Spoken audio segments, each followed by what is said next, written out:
And my preaching this morning is entitled Universal Cross. Pangkalahatan cross. Walang exempted. Okay? Kaya sabi ng ating teksto kanina, lumapit kayong lahat, all races, lahat ng uri ng tao, para gagaan po yan dala-dala po natin. Yung pagal na pagal at pagod na pagod, ito na po, ang mensahe ng Diyos sa sangkatawan. All, at come to Him, para magkaroon po sila ng kapahingahan. Hindi po po, Job chapter 14 verse 1. Man who is born by wood or women is of few days and full of trouble. Becomes forth like a flower and fades away, and flees like a shadow and does not continue. Lahat po tayo ay may cross sapagkat nanggaling po tayo sa babae. Naging tao po tayo. At dyan po, nagsimula po ang kabigatian ng tao. Kaya sabi niya, full of trouble and number of days. Punong-puno po siya ng trouble, kabigatian, at limitado lang yung kanyang panahon sa lupang ito. Kaya sabi po ron, he comes forth like a flower. Tulad po ito sa isang bulaklak at nalalanta at nawawala. He flees like a shadow and does not continue. Para bang tila bagang siya po ay anino. Yan po ang tao. In the book of 1 Peter chapter 1 verse 24 to 25. Verse 24, because all flesh is as grass, and all the glory of men as the flower of the grass. So there is the glory of men. Okay, glory of men. But the grass withers, nalalanta, and its flowers falls away. But the word of the Lord endures forever. Now this is the word which by the gospel was preached to you. So, pag tao ka, may universal cross ka, may dala-dala ka, kasi po, ang tao po ay nagkasala. All have sinned and come short of the glory of God. Hindi po siya nakakabot sa kalwalhatian ng Diyos. Kaya wala pong perfecto na tao. Isa lang ang perfecto at banal at matuwid at ganap ang Diyos lamang po. So ito po, papag-aralan po natin itong universal cross na ito. Hindi po kung Luke chapter 9 verse 23. Then he said to them all, if anyone desires to come after me, let him deny himself and take up his cross araw-araw. Sabi mo sa iyo, katabi, araw-araw. Dadalhin natin yung cross and ayaw iba, may cross. Dala-dala. Hindi naman sumusunod. Kaya bigat na bigat ang tao. Kaya ang Diyos po ay nagsaboy ng mga pagpapala. Pero, siyempre po may mga kondisyones. Hindi ka pwedeng pumili na yung magulang. Pinili pa natin at pinanatay sa mundo ito kung sino maging kalagayan natin at magulang natin. Gusto ko sa ganito, gusto ko sa ganito. Pinili mo ba? Hindi. Diba? Hindi natin pinili yan. Ang Diyos ang pumili sa iyong kalagayan. Okay. Nung tayo po ay pinanganak, alam ba natin na binuhay tayo ng Diyos? Hindi rin. Ang Diyos lang ang nakakalam. Kasi may mga lumalabas, pintos pa lang, wala na. Yung iba lumalabas, tapos wala nang hininga. Okay? Kaya mapalad ka pag buhay ka at may hininga ka. Amen po? Kasi, ang ibig sabihin ng Yahweh, hindi nga breath. Kaya pag sinabi mo, Yahweh, ibig sabihin nung pinanganak ka, amen? Ganito ba kayo? Oo. Ang sabi po ng Bible, the breath, there is no strength, and he became a living soul. Kaya, matindi po, ang ginagampanan natin. Lahat po tayo ay may cross at may suffering. Walang exempted po sa difficulties, sa kahirapan. Because the Bible tells us in the book of John chapter 16 verse 33, in this world there is tribulation. But be of good cheer. Lakasan niyo ang inyong mga loob. Dahil napagtagumpayan ko na ang gawa ng mundo ito. Nakapagtagumpayan ko na ang lust of the flesh. And then death, napagtagumpayan na ang ating Panginoon. Kaya may suffering talaga. Ang tawag ko po dyan, the cross of suffering. Meron talaga. Pag sinabing cross, ano ang ibig sabihin ng simbolo ng cross? Hirap. Di ba? Sunod. But God demonstrates His own love towards us, and that while we were still sinners, Christ died for us. So, ipinagama, pinakita ng Diyos, ipinahayag niya ang kanyang dakilang pag-ibig on love toward us, in that while we were still sinners. Kahit nung makasalanan pa tayo, namatay ang ating Panginoong Hesus para sa atin. Ganon ang kagandahan loob ng Diyos. Kaya kahit na may suffering ka, kahit nagdadanas ka ng difficulties and pain, pero dahil kay Kristo, dahil sa kanyang kamatayan, gaganyan, pinawalang sala po tayo. Amen? Kaya dapat magaan po yan. Kaya dito po, number 2, the cross of death. Kanina, the cross of suffering. Ngayon, the cross of death. Saying, Father, if it is your will, take this cup away from me. Nevertheless, not my will, but yours be done. Ito po nung humingi ng panalangin at suporta ng ating Panginoon, bilang tao. Ang sabi niya, okay, sa kanyang mga alagad, ipanalangin siya. Nakikiusap. Kaya sabi niya, the flesh is weak, but the spirit is ever willing. Nung nakatulong na yung kanyang mga alagad, nandito na po yung mga sundalo. Huhulihin na po siya. Kaya sabi ng Lord, hindi ko kayang akuin yung kasalanan ng mundo nito. Kasi banal ako. Diyos. Kaya sabi niya, nakikiusap sa kanyang alagad ang suporta ng panalangin. Pero nung tulog pa rin sila, sige, matulog na kayo. Thy will be done, Lord. Okay? Dapat ganoon din po tayo pag hirap ka na sa suffering mo. Thy will be done, Lord. Hirap ka na, wala ka na magawa, dead end na, thy will be done, Lord. Sa trabaho, thy will be done, Lord. Sa kabuhayan, sa pera, thy will be done, Lord. Nagdadon na ako. Ikaw na po ang magpupuno, sabagat ikaw ang kakumpletuhan ko sa buhay. Ay, makatuloy. Malapan po natin ang ating. Across of this, ano pa? When I was with you daily in the temple, you did not try to seize me, but this is your hour. And the power of darkness. Panahon nyo na to. Kasi ang sabi ng ating Panginoon kay Judas nung sila pa nagpo-communion, gawin mo na. And Satan entered into Judas. Kung sino man daw yung kanyang hahalikan, yun yung Panginoon. Walang nakakilala sa kanya. Wala.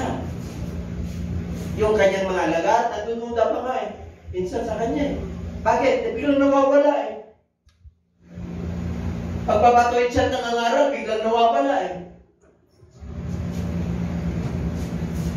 Bakit na-identify na siya?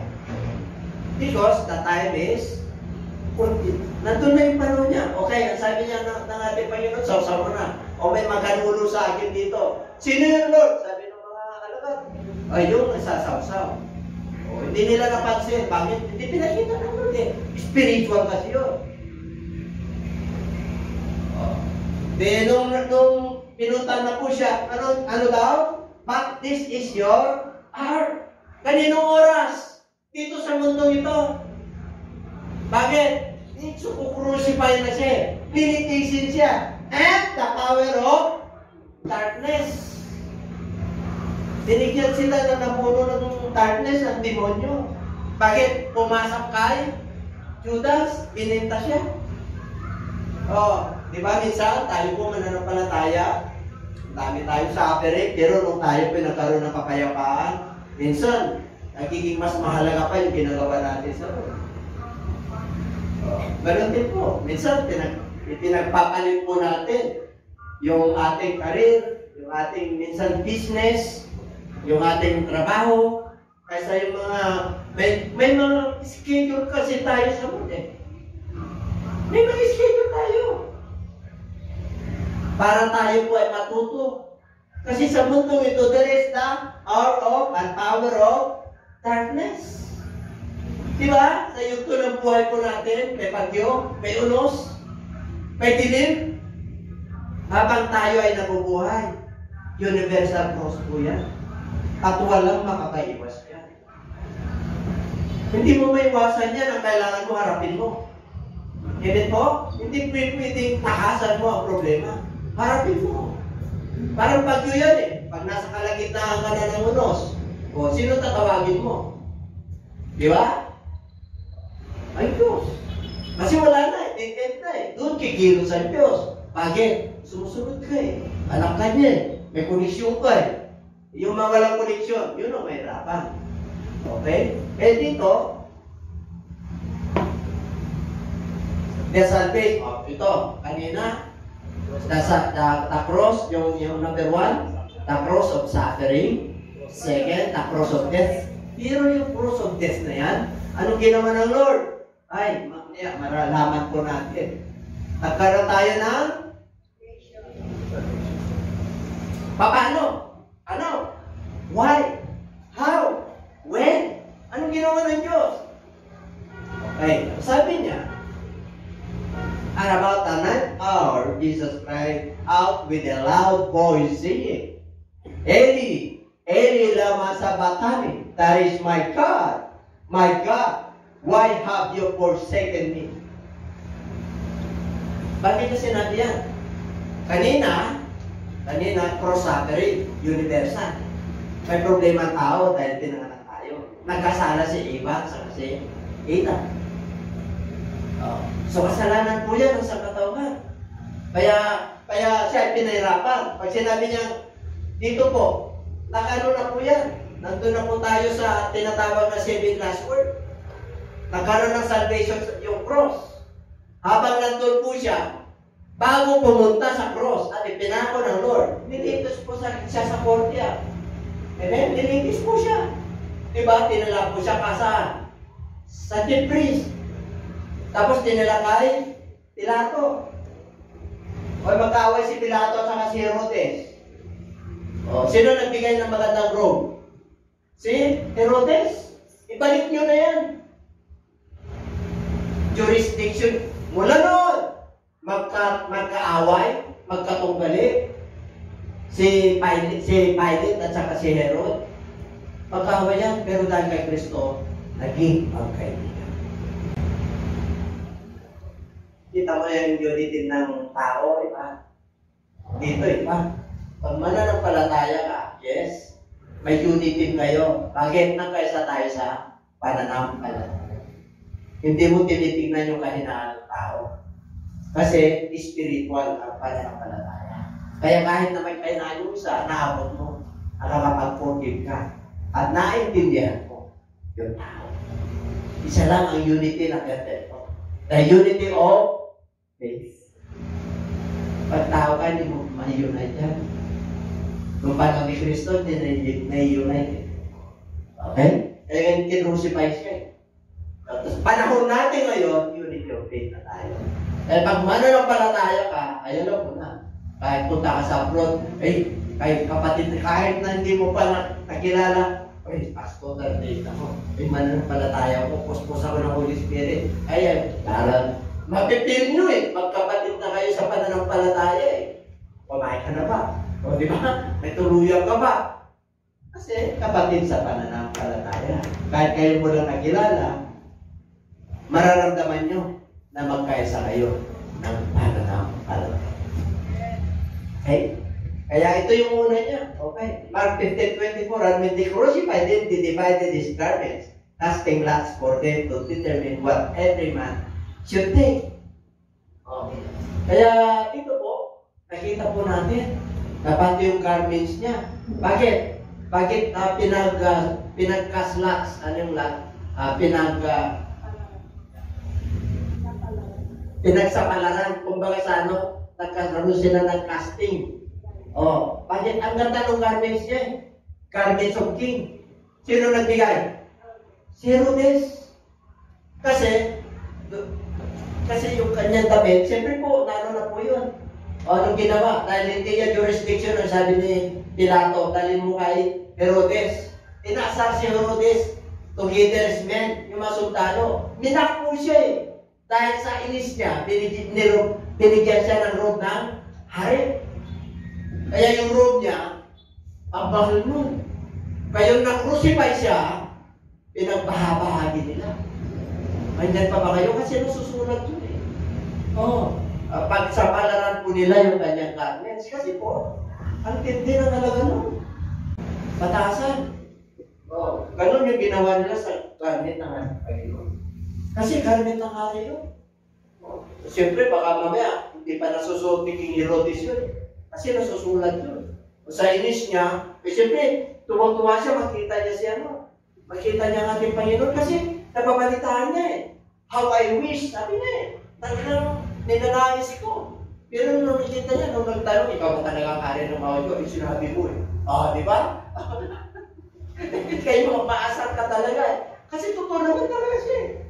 Literal, hindi siya king during that time.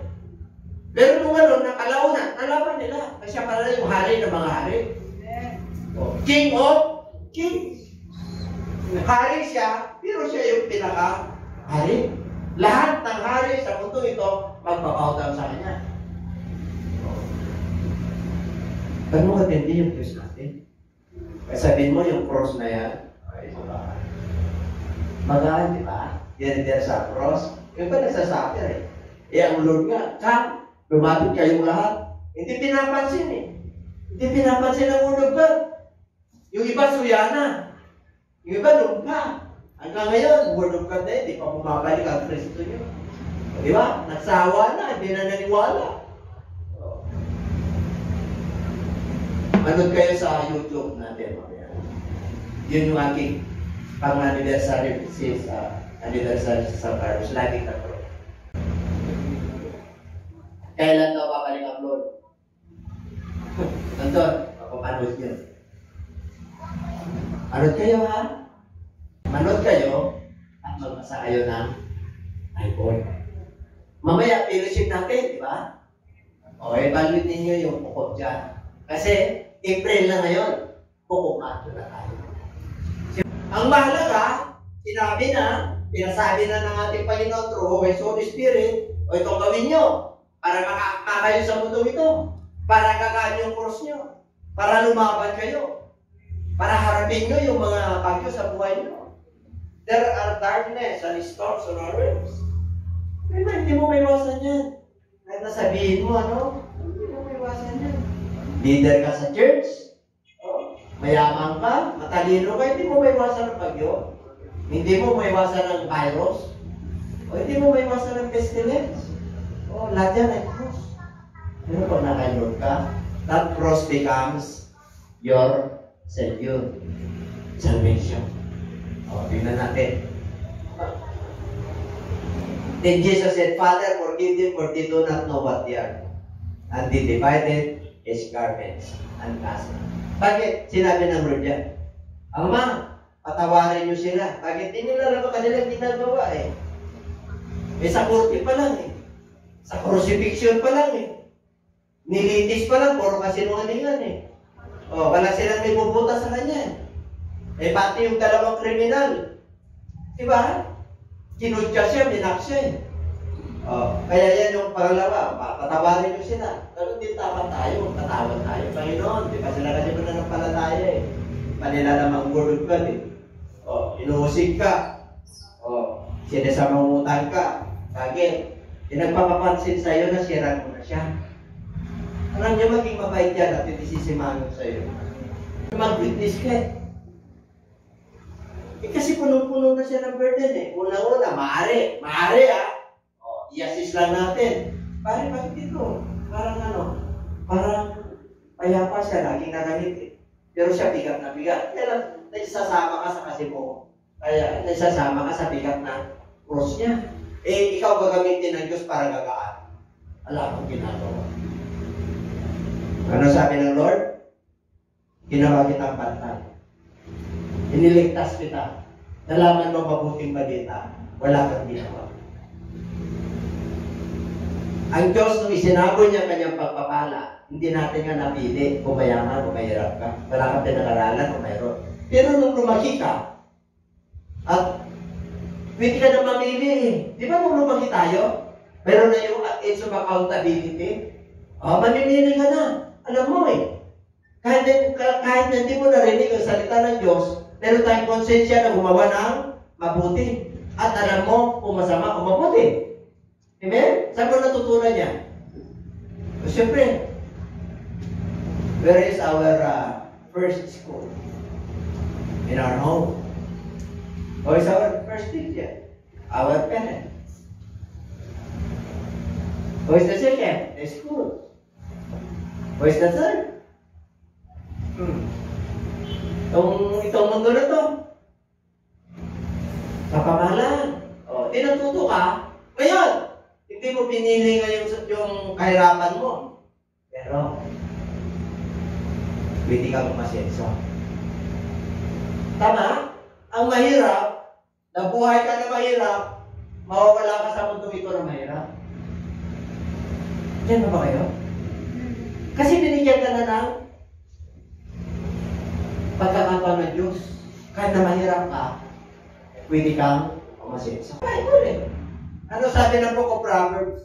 Pagtaka ka, bakit yung langgam na sa palasyo ng hari? Isang matanga ang division. Bakit may pumapasok na langaw? Sa galing, kinakasilip naman natin. Pagdating ka lang ng tayo niya, mamaya mayroon na langaw. Sa galing mo na lang. Doon nakasilip lahat yun. Bacteria buti. Ang anak. Ano yung ibig sabihin? Sabi ng Lord, huwag na kayo magtaka.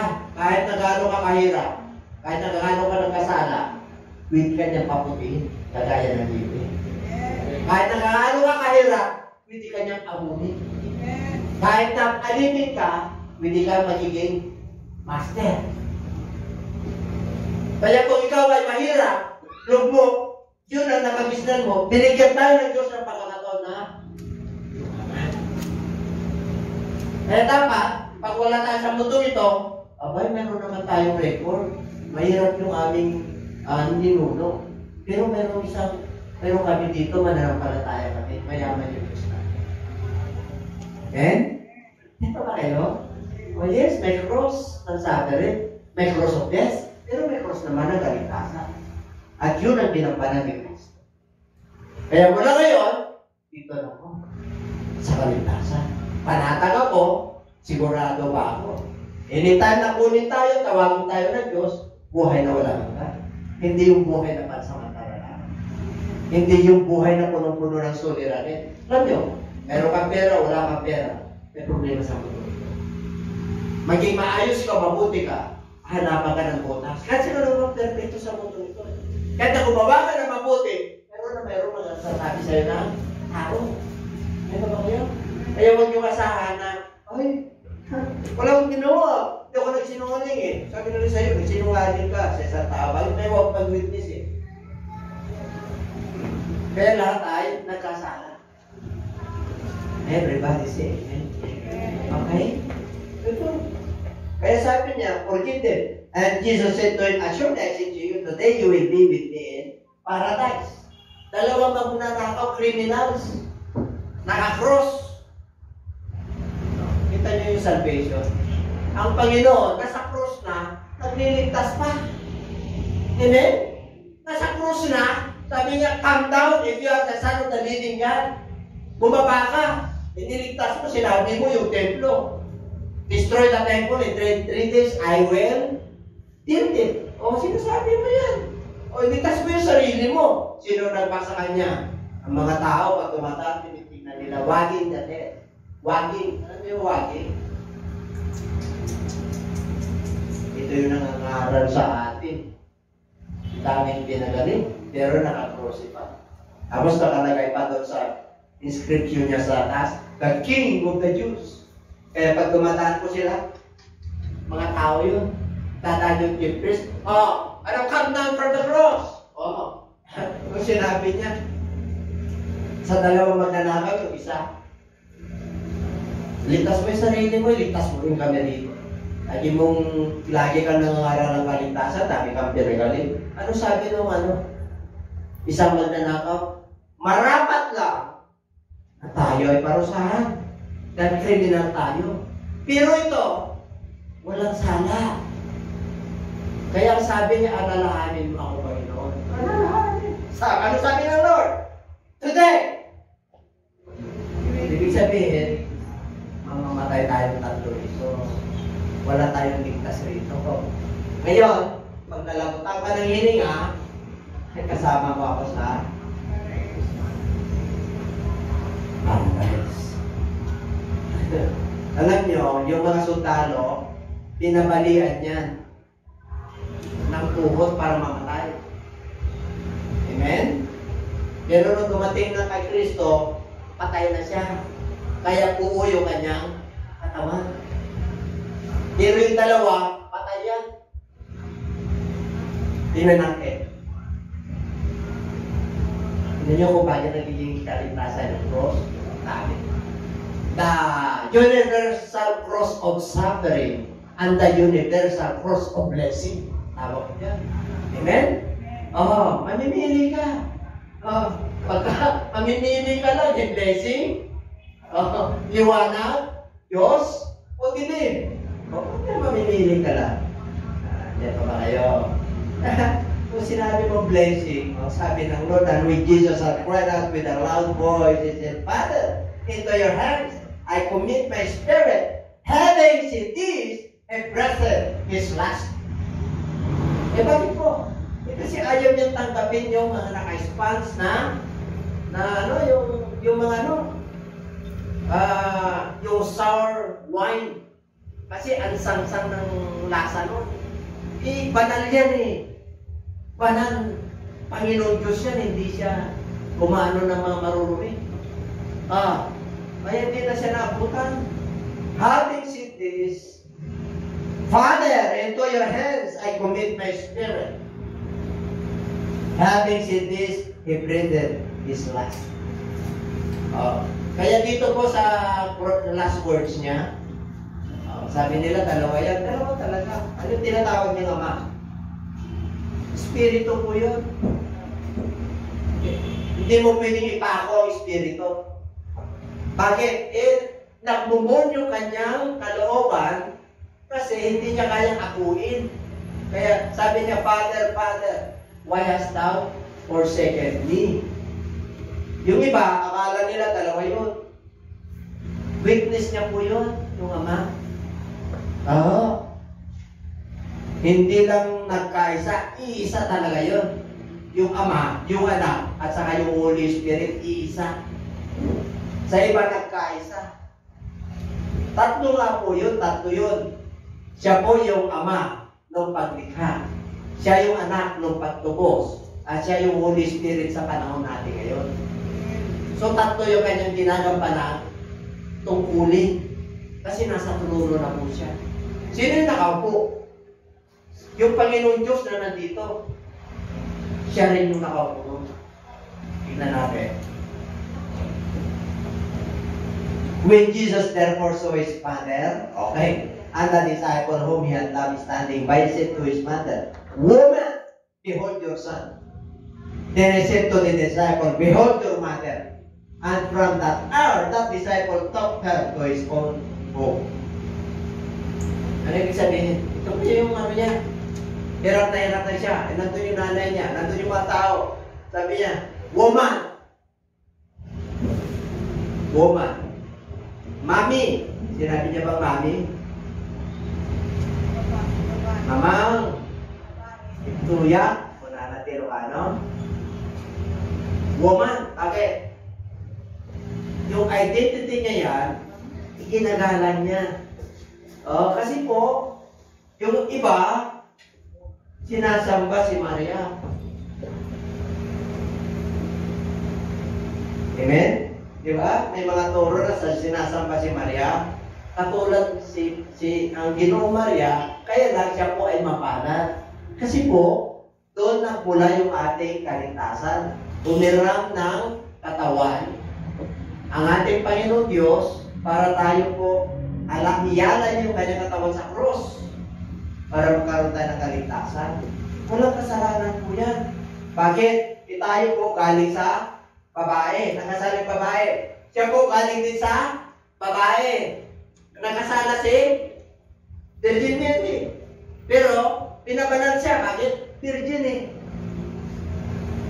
Anong nagkahit? Bakit siya lumabas? Sa pamagitan ng Holy Spirit. Humirap po siya, kaya virgin. Kaya banal po. Kaya sabi niya, pinagpala ko sa lahat.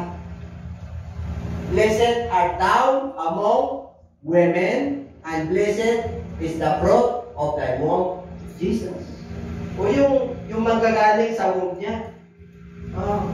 Siya yung pinagpalang babae. Bakit? Sa babae. Sa babae nang galing ang sino muna nagkasala? Siya rin yung gagamitin ng Diyos sa pagliligtas. Kaya ang babae, pag nanganak yan, nakamit niya yung kaligtasan. Kasi ang curse ay maglilig. Mahirapan manganak. Pag nanganak yan, yung kanyang paa, yung dalawa, nakaano sa between life and death. Kaya pag nanganak yan, yung tuwan-tuwa. Kita mo mga pangyayari ng Diyos. Kaya pagka kasama mo talaga ang group, mayroong salvation. Mayroong talagang nakalan sa'yo na pagpamala eh. Kasi anak ka ng Diyos eh. Tingin mo? Diyan ipapakita ng group eh. Di-demonstrate niya sa yun. Woman, behold yourself. Okay, babae, tingnan mo. Si Jesus Christ yun. Kaya, ano to? Tell it to the disciple. Isa lang yan. Sino yung tinutukoy na disciple dyan? Behold your mother.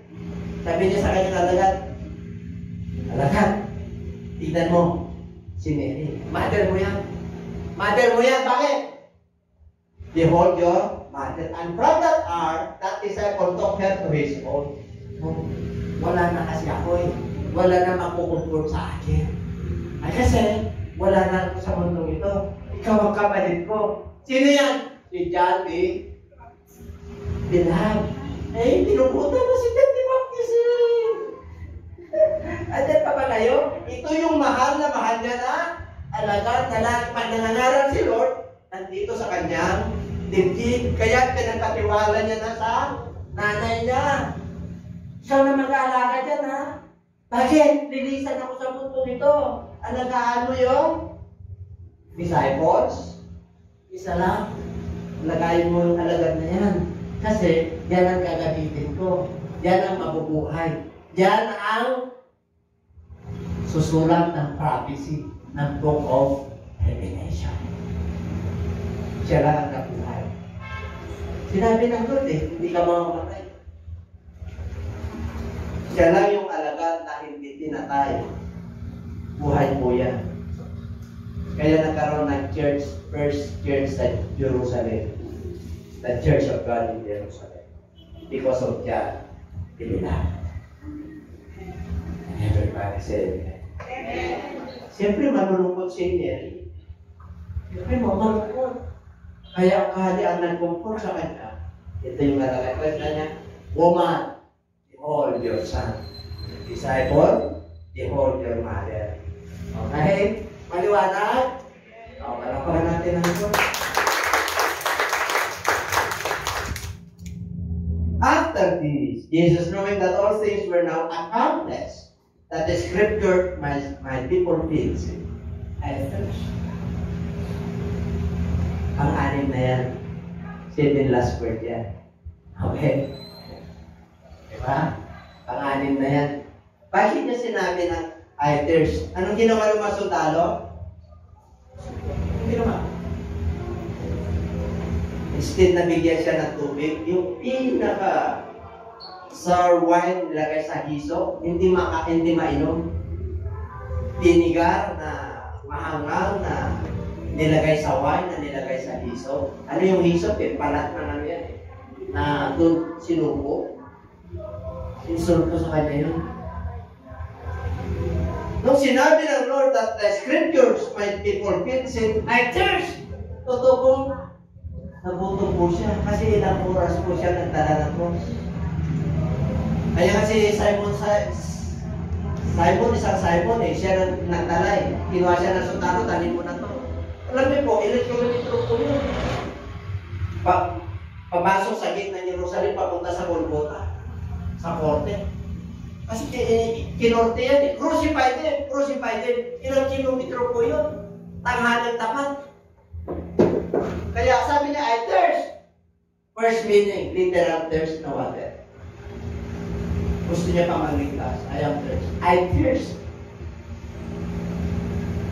Buhay ko ang kaluluwa. Uhaw ako sa kaluluwa. Kaya yung cross natin, kaligtasan. Believers, dati ganun din tayo. Wala tayo sa maano ng Lord. Pintas niya po tayo. Napag-Diyos. Nandito po tayo. Aron po tayo ng liwanag. Aron po tayo ng direksyon ng ating. Amen? Sana po sa mga nangyayari. Oh, ano na Lord yan? Yung warning. Anytime talat ng Lord. Anong ginawa? May bunga ka ba? Nanatili pa yung bunga mo. Yung mamahal mo sa buhay, hindi mo na sila pupuntahan. I-share mo na lang. Tinutulungan na tayo ng Diyos kung paano mangaral sa buong mundo. Pero mo, sino ako para mangaral? Sa buong mundo, YouTube. Buong mundo po yan, libre. Oh, i-share nyo sa mga nabros yun. Ano sabi ng Lord? Pagiging nahiya nyo ako, kaya ko kayo. Pero may kinahiya mo yung word of God. Masakit. Masakit. Pero totoo. Ito real talk ah. Real talk. Kaya nyo ba kung magdala ng Bible sa jeep? Kaya? Oo. Mananampalataya na kayo, ha?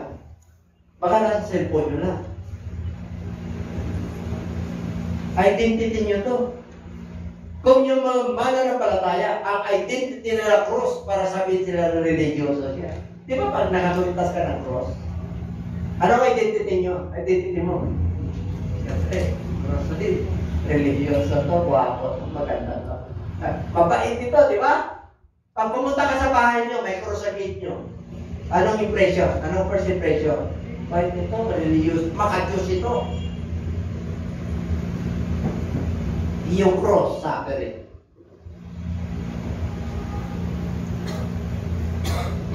Diba?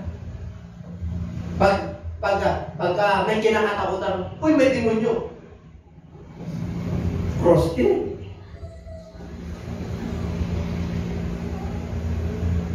Pag tumaan sa simbahan, cross din. Hindi mo alam kung natakot sa simbahan o natakot sa demonyo o may pagkalang.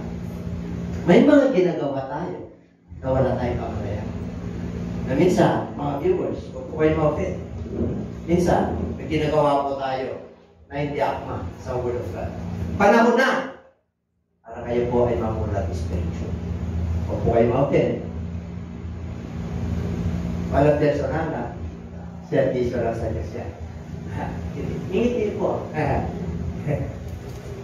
Minsan pumabana. Hindi ako pumabana. Mahal tayo ng Lord. Walang pagkatan dito. Kung anong sinabi ng Biblia, yun ang sasabihin. Amen? Mga viewers, isa lang ang Diyos. May pangalan ng Diyos. Pasahin nyo yan sa Sikaraya 14. Darating ang panahon na mayroong isang pangalan ng Panginoong Diyos. Pasahin nyo lang, tingnan mo. Mayroon talaga naman. Oo, kita mo. Nagulat eh. Pag yung ilabas. Kasi minsan may panggulat ako kasi yung iba natutulog tatlo eh. At yung nanonood, natutulog din. Kasama kayo. Konektado tayo. Ang Espiritu ng Diyos makapangyarihan. Ala tayo magagawa niya. Pag kinasiyahan ka ng Diyos. Eh sabihin ko yung gusto ng Diyos. Amen? Gusto yung pagpapala?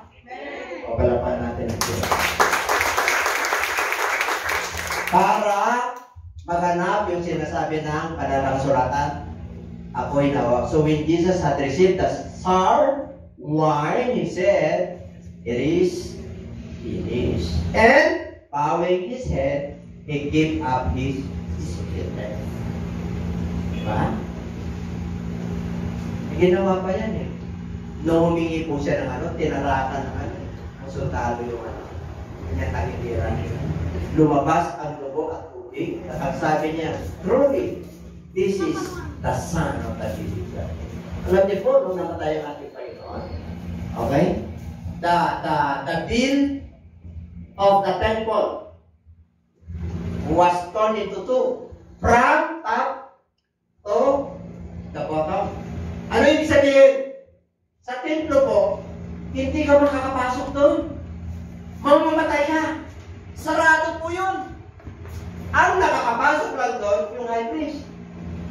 Kasi yan ang law. Yan ang batas. Ang ginawa ng Lord, nung namatay po siya, yung tabing ng templo, ito po ay nahati sa dalawa. Bumaba, nahati. Mula sa taas hanggang sa baba. Bakit?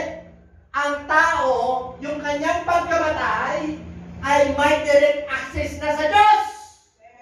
Pwede na tayong dumiretso. Hindi ka na mamamatay. Kanyan tayo kamahal ng Diyos.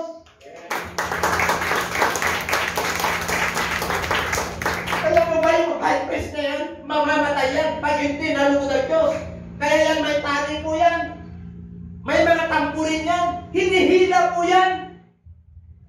Pag hindi nagustuhan ng Diyos yung alay, mamamatay po yung high priest. Ganyan nakakantahan ng Diyos. Kaya pag niligtas ka ng Lord at yung cross na yan, na napakabigat, inilagtan ng Diyos, instead na tayo magpapako, siya ang napako para sa atin. Para magkaroon tayo ng kaligtasan.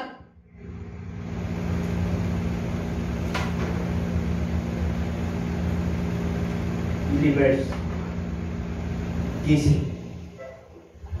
Ginawa kang pantay ng Diyos. Huwag kang mag-focus sa trabaho mo. Ang Diyos ang magsusupply niyan. Unahin mo yan. Pag may gawain ng Diyos, unahin mo. Ipakita mo sa Diyos na napakahalaga siya sa buhay mo. Pinabaliwala natin yung dugo, yung kaligtasan na pinagkaroon sa atin ng Diyos. Kita nyo dami ng problema. Sino ang gagamitin ng Diyos yan? Sila! Yung makasalanan, no way! Hindi ko hindi. Napipikati lang ako na rescue. Di ba ako galit? Nagigirip lang ako na rescue. Di lang maharap.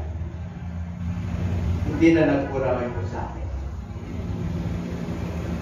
Kaya sana po, yes, papakainin tayo ng Lord. Kapagpalain tayo ng Lord. May sikreto eh. Kaya ba't ginampanan niya na eh. Yung cross na yan, naging kaligtasan natin eh. Amen? Tingnan nyo, mga kapatid. Nung sinabi niya, it is finished, tinapos ko na. Ngayon, ay ko, tatapusin nyo rin. Kayo magpatuloy. Tingnan natin.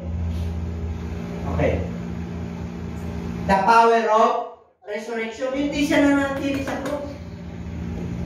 Inilibing po siya. Kompleto yung pagkalibing sa kanya.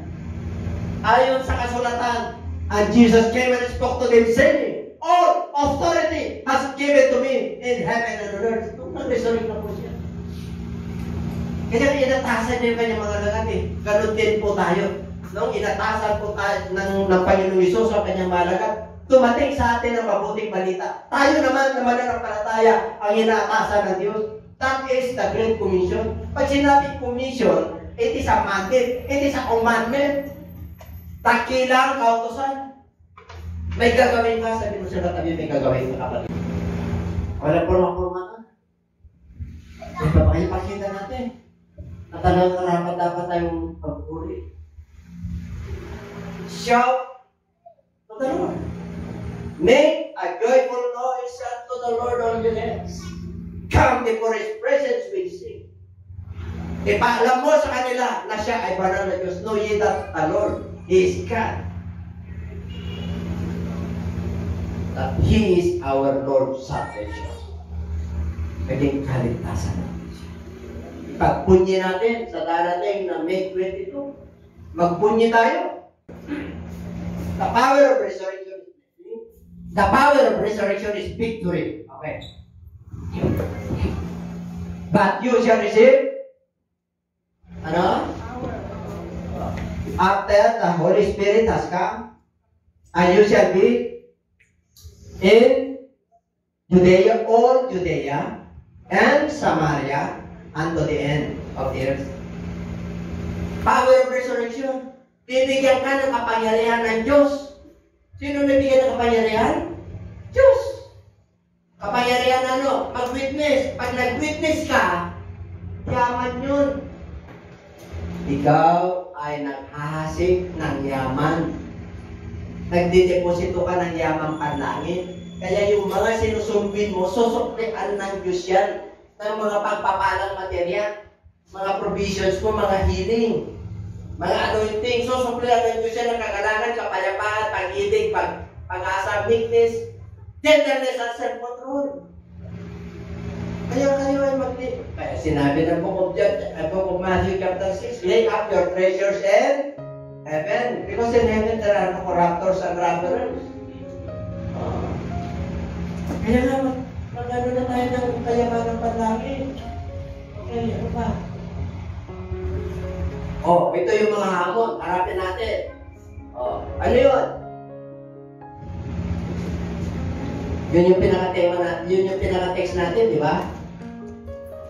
Come to me all you who labor and are heavy laden, and I will give you rest. Rest ba yan? R.I.P. Rest in peace. Rest yung mga kaluluwa natin na pagod na.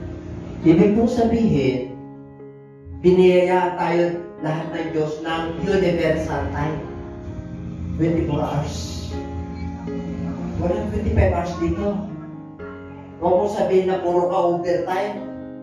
Puro ka busy ako sa trabaho. Pang pamilya ko, walang problema yan. Kahit na gawin mong 25 hours yan, kung hindi ka sumusunod sa Lord, nag-i-impact ka lang ng problema sa mundo ito. Kung gusto mo na may kapayapaan ka, sumunod ka sa Diyos. 24 hours naman yan eh. 8 oras ka magtrabaho, 8 oras ka magpahinga. Hindi mo 8 oras, manalangin ka kahit isang oras lang. Mag-share ka kahit isang oras lang. Di may portion ng Diyos sa'yo. Yun ang kayaman ng panlangit. Pag may gawain, punta ka. Anong oras ang gawain natin dito? Alas 9. Anong oras ka nagpe-prepare? Alas 9 rin. Hindi kasama yun. Ibig sabihin, pag excited ka, alas 6 pa lang, bilang na yun. Bakit? Yung utak at heart mo, nasa gawain na ng Diyos.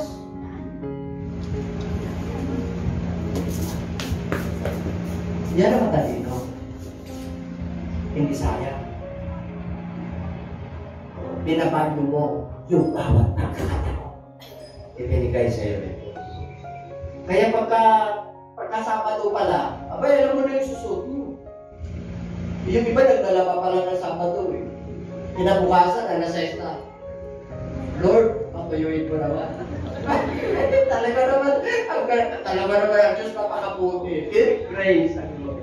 Ilan taon mo na ginagawa yung kapatid? Kapatid pa naman ako.